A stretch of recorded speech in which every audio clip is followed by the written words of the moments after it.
All right, guys, welcome to today's episode.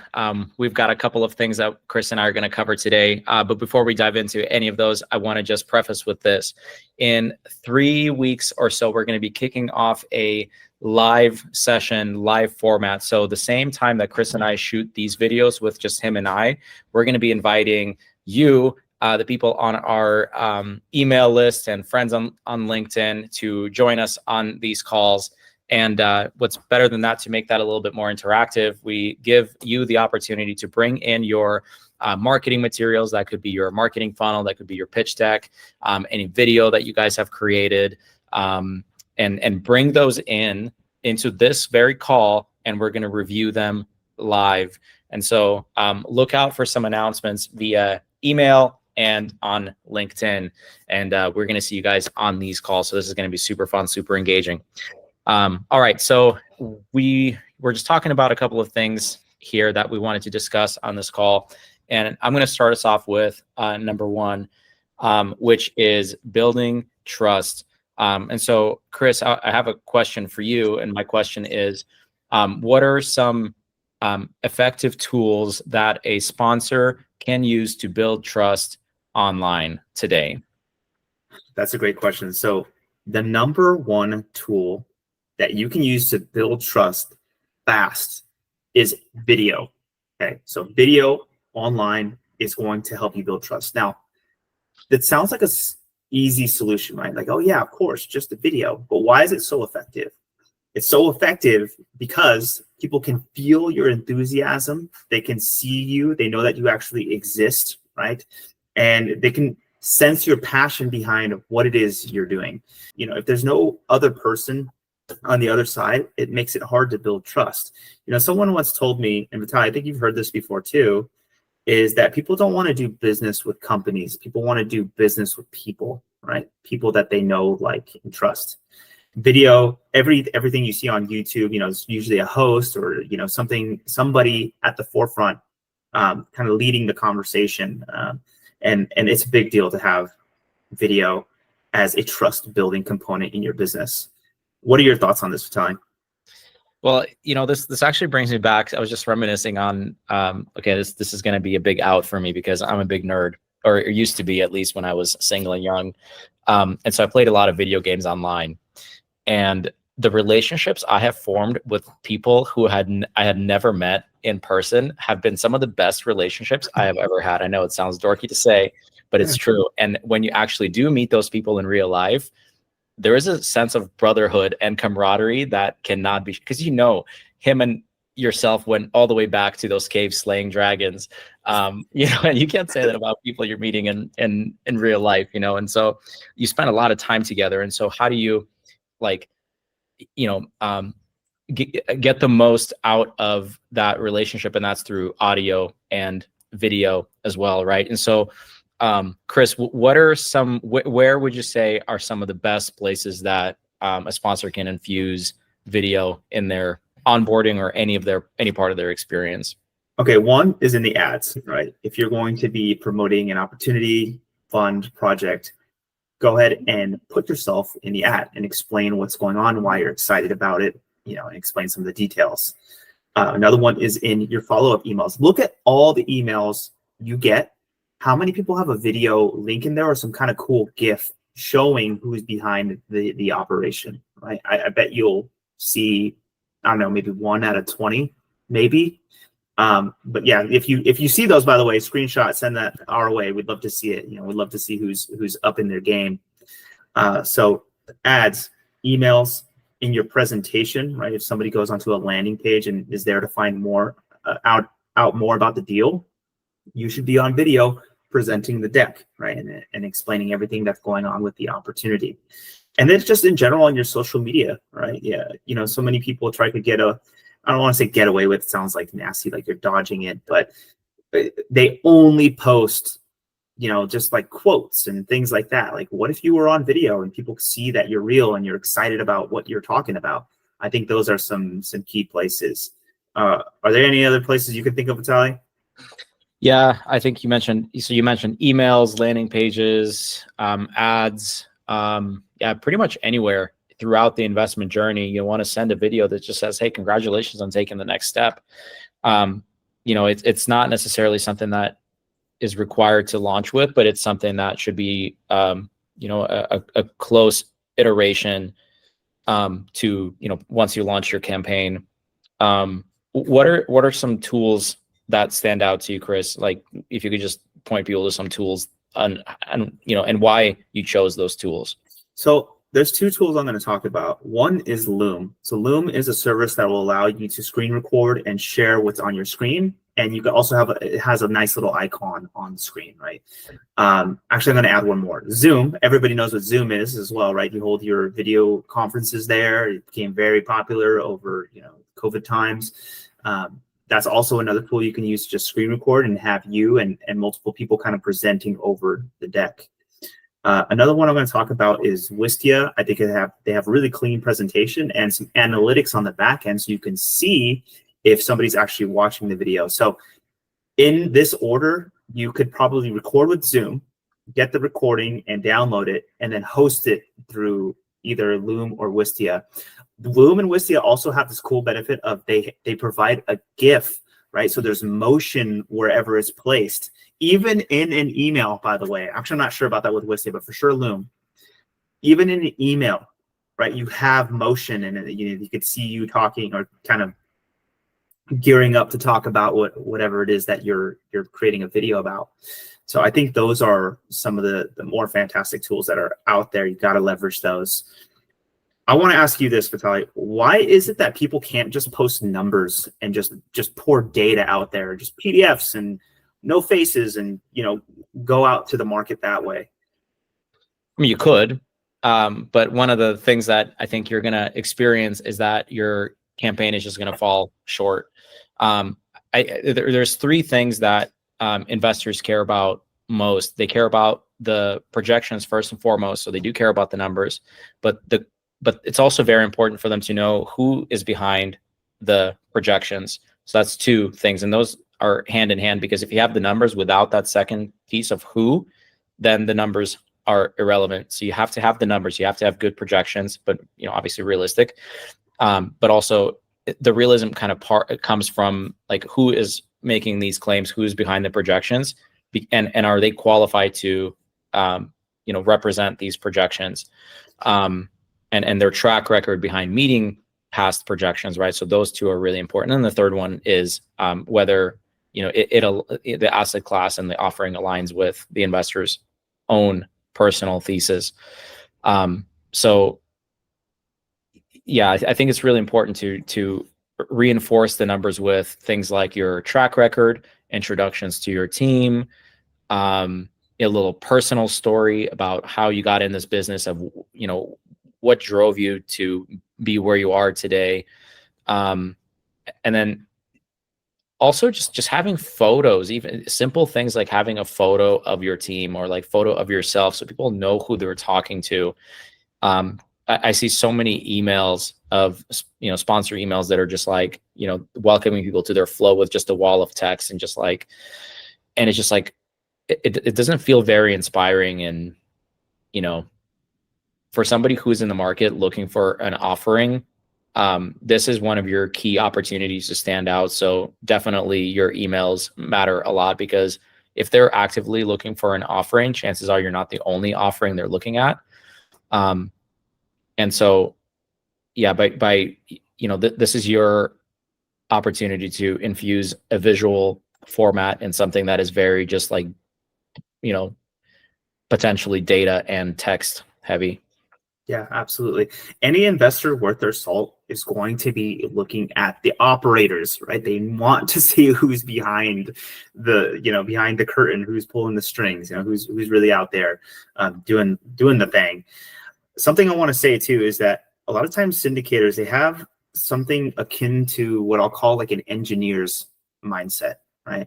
And apologies in advance to any of my engineers watching this with engineering backgrounds, but they are notorious for not doing so well in social situations, because it's a very logical mindset, and there's an emotional layer, an emotional component to this business. That emotion is trust, confidence in someone. And this is a currency all its own, right? So to be able to build trust and stand out in the space, in these places that we've mentioned is critical, absolutely critical. Let me ask you this question. Consider this. Would you invest in something, and for simplicity's sake, we'll just use an equity multiple as a metric here. Would you invest with someone you completely trust wholeheartedly? You know, like, and trust them. You've shaken their hand. You've seen that they have a track record, and they have a 1.8x equity multiple? Or would you invest with someone who's a little dicey? You may have saw a review online that was kind of questionable. You don't really know them that well, but they have a 2.4x equity multiple. Who are you going to go with? And really consider that. Me personally, my answer would be, I'm going to go with the person that I know, like, and trust, and they have a track record. You know, I'm going to tell a little personal anecdote here. I've actually worked with a syndicator in the past where he got in trouble for, essentially defrauding his investors. And it was really scary to see that to be so close to someone like that, but then to see it happen to investors, it's really disheartening. And there are people out there that exist like that. Those people exist. And you better believe when these people with their hard-earned money, they're looking for someone they can trust that's going to take care of them. Is that person going to be you? We hope so, right? But again, the angles to stand out on. Nobody's putting video or gifts in their emails that lead to videos, right? Nobody's doing that. We rarely ever see that. Not a lot of people present over their deck and put it out there in a nice, clean way for people to just access upon giving the necessary information. And not enough people put out enough content out there on their social media that allows people to get to know them and meet them. What do you think, aside from video and emails and funnels, what are some other competitive advantages that a sponsor can infuse into their flow to stand out from the rest? This is one aspect. People don't put out what we call the 100K investment sheet, right? Like, if somebody invests 100K with you, what would they get out based on your projections? And so many people miss this because they're all stuck in the details and all these other numbers and stuff. But look, all your investor wants to know is, what would I get out of this if I put X into this, right? And spelling it out to them in such an elementary way, it would benefit you so much. It cannot be understated how beneficial this is. So having that tool in your tool belt is massive. Put it in your ad copy, put it in all your other materials. Like, just say, hey, look, this is what we're projecting. Hitting people with IRRs and stuff. Have you looked up the formula for an IRR? You think somebody just stepping into the game is gonna be like, oh yeah, that makes total sense to me? No, it doesn't. Just tell them what they're going to get at a very basic elementary level. That's what I'd say. And I'd press that question back to you, Vitaly. What do you think? Well, I want to add just one more thing about that projection of 100K. If you were to put in 100K, what are you going to project that they get out of the investment? There's another way to do this, and this is very interesting. If this is, let's say you have a previous fund or a previous real estate asset, walk the investor through not only what a projected 100K is going to be, but let people know, like, hey, on our previous fund that was run by the same exact people, so there's that track record, there's that trust that's being built. On our previous fund, if you were to invest 100K, this is what you would have gotten out of it today. So make people, give them that FOMO and make them think like, okay, I better get in this time, because, and if you can do that again and again and again, give them a couple of examples of, cool, this fund or this deal, just again and again and again, like, look at these returns that we're creating for people. So you better get in on this next one, if you want your money to take that journey. So that's another angle there. Then another thing is also how you follow up with the leads that come through your funnels and your marketing. You have really three mostly points of communication. So let's say you see an ad and you go through the ad, you go through the funnel, you fill out the form, and now you're basically exchanging contact information in favor of you receiving more information about the opportunity. You're probably going to get an email. Most likely you're going to get an email. That's the most common one. You might get a text message. That's getting more and more common. And 3, you're probably going to get a phone call. And that's the least common, by the way. So the phone call is the least common. Introducing that phone call is really huge. And so that's the biggest differentiator there. Text messages is okay, but then it's like, okay, well, what do you say? What should you sound like? How often should you send the text messages? There's a lot of question marks there. And then the emails, okay, well, that's been an email welcome sequencer, an email campaign has been around for a very long time. So that's probably much easier to figure out, but the text messages is what we have the solution for. And then we also know what to do with the phone call aspect of it, because it's not just important to place the call right as a lead comes in, but it's like, well, when do you do it? Is it when you're in your office next? Maybe. But is there a way for you to decrease the time between a lead comes in and the phone call is being placed? And then what happens if they don't answer? What do you do? And a lot of people don't do this, but you call again. Always double dial. Okay, so that's one thing there. And then the other one too is leave a voicemail. And we have examples of so many different funnels and flows and things that we've seen in the past, and text message campaigns that we've seen, that some just sound completely awful and needy and desperate, while others sound very warm and welcoming. And from the perspective of the investor, you're gonna want to do business with somebody who's warm and friendly and very personable, and you just like as a human being, and is not somebody who like is clearly reading off a script and it just sounds very cold and just like, dude, I don't even like you as a person. Why would I want to give you my money? And so we're continuously figuring out the perfect combination of all these things, and it's always a moving target, by the way. And we have something right now that works really, really well. And it's just a matter of like improving it. And so, just kind of a little kind of a pitch there for you. But so that's one that comes up. Something that you mentioned, there's a little tip that Vitaly just dropped in there, and he was talking about double dialing, right? And one time we had a question somebody asked, it's like, well, isn't that rude? Isn't it rude to double dial? Not if you believe in what you're selling, right? Do you realize you've been doing all this underwriting and you've been able to make an opportunity come together? That is no small feat. Don't be afraid to double dial. You're doing them a favor. You can change their future with this investment, right? Or at least help to add on to their investment journey, which would help them, in their trajectory. So double dial. Do the double dial.